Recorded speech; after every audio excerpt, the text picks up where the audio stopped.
La Bible David Martin 1855. Le livre d'Habakkuk le prophète. Habakkuk chapitre 1. La charge qu'Habakkuk le prophète a vue. Ô Éternel, jusqu'à quand crierai-je, sans que tu m'écoutes? Jusqu'à quand crierai-je vers toi? On me traite avec violence, sans que tu me délivres? Pourquoi me fais-tu voir l'outrage, et vois-tu la perversité?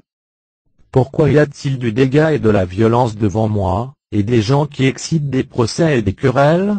Parce que la loi est sans force, et que la justice ne se fait jamais, à cause de cela le méchant environne le juste, et à cause de cela le jugement sort tout corrompu. Regardez entre les nations, et voyez, et soyez étonnés et tout interdit, car je m'en vais faire en votre temps, une œuvre que vous ne croirez point quand on vous la racontera.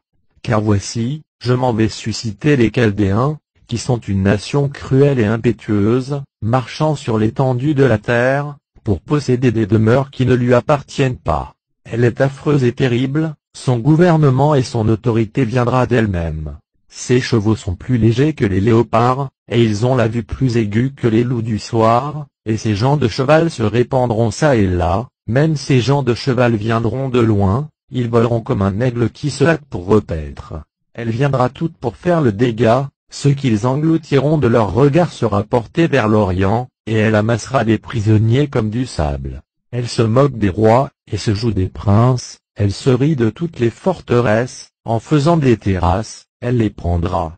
Alors elle renforcera son courage, et passera outre, mais elle se rendra coupable, en disant que cette puissance qu'elle a, est de son Dieu. N'es-tu pas de toute éternité, ô Éternel, mon Dieu, mon Saint? Nous ne mourrons point, ô Éternel. Tu l'as mis pour faire jugement, et toi, mon rocher, tu l'as fondé pour punir. Tu as les yeux trop purs pour voir le mal, et tu ne saurais prendre plaisir à regarder le mal qu'on fait à autrui. Pourquoi regarderais-tu les perfides, et te tairais-tu quand le méchant dévore son prochain qui est plus juste que lui? Or tu as fait les hommes comme les poissons de la mer, et comme le reptile qui n'a point de dominateur. Il a tout enlevé avec l'hameçon, il l'a amassé avec son filet, et l'a assemblé dans son rais, c'est pourquoi il se réjouira, et s'égayera. À cause de cela il sacrifiera à son filet, et fera des encensements à son rais, parce qu'il aura eu par leur moyen d'une grasse portion, et que sa viande est une chose moelleuse. Videra-t-il à cause de cela son filet, et ne cessera-t-il jamais de faire le carnage des nations? Habakkuk chapitre 2. Je me tenais en sentinelle, j'étais debout dans la forteresse, et faisais le guet, pour voir ce qui me serait dit, et ce que je répondrais sur ma plainte. Et l'Éternel m'a répondu, et m'a dit, écris la vision, et l'exprime lisiblement sur des tablettes, afin qu'on la lise couramment. Car la vision est encore différée jusqu'à un certain temps, et l'Éternel parlera de ce qui arrivera à la fin, et il ne mentira point, s'il tarde, attends-le, car il ne manquera point de venir, et il ne tardera point.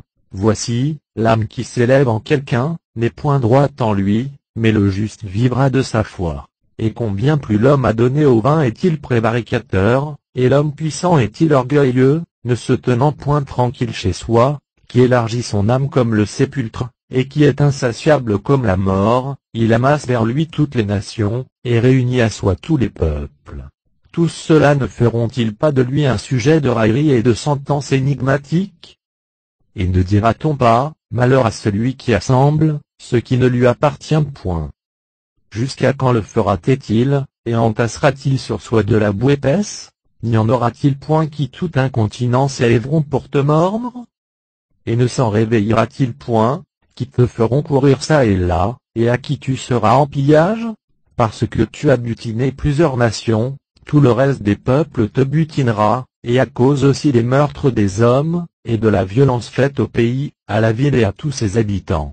Malheur à celui qui cherche à faire un gain injuste pour établir sa maison, afin de placer son nid en haut pour être délivré de la griffe du malin.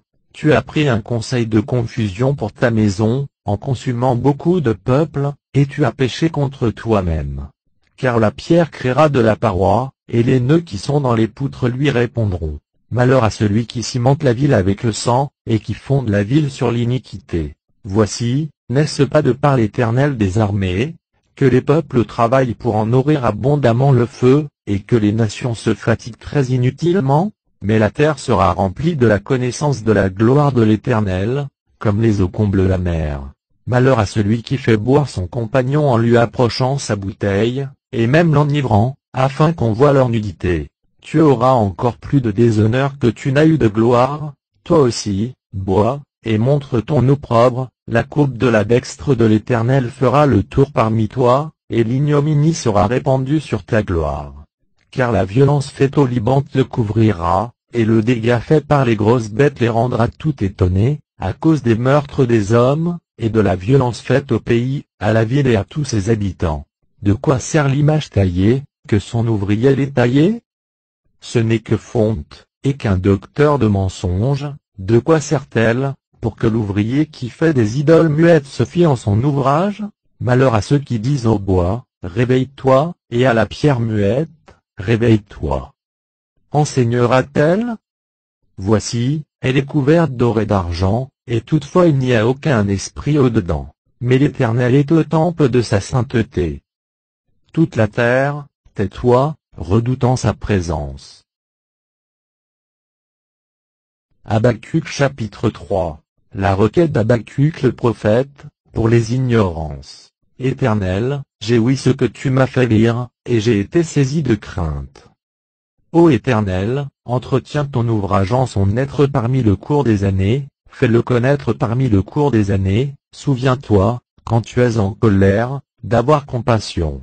Dieu vint de tes mans, et le Saint vint du monde parent, c'est là. Sa majesté couvrait les cieux, et la terre fut remplie de sa louange.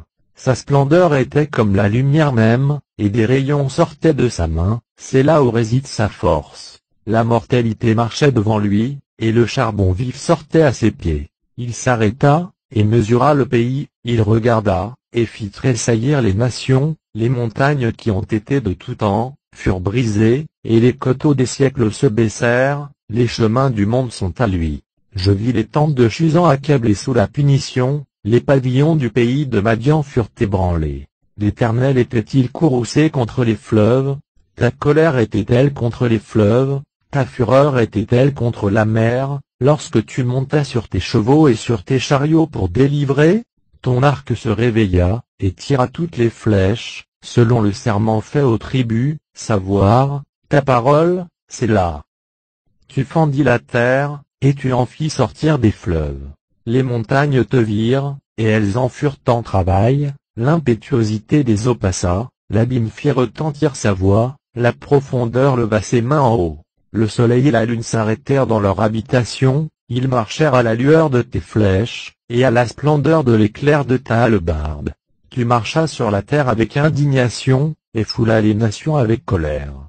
Tu sortis pour la délivrance de ton peuple, tu sortis avec ton loin pour la délivrance, tu transperças le chef, afin qu'il n'y en eût plus dans la maison du méchant, découvrant le fondement jusqu'au fond, c'est là. Tu perças avec ses bâtons le chef de ses bourgs, quand il venait comme une tempête pour me dissiper, il s'égayait comme pour dévorer l'affligé dans sa retraite.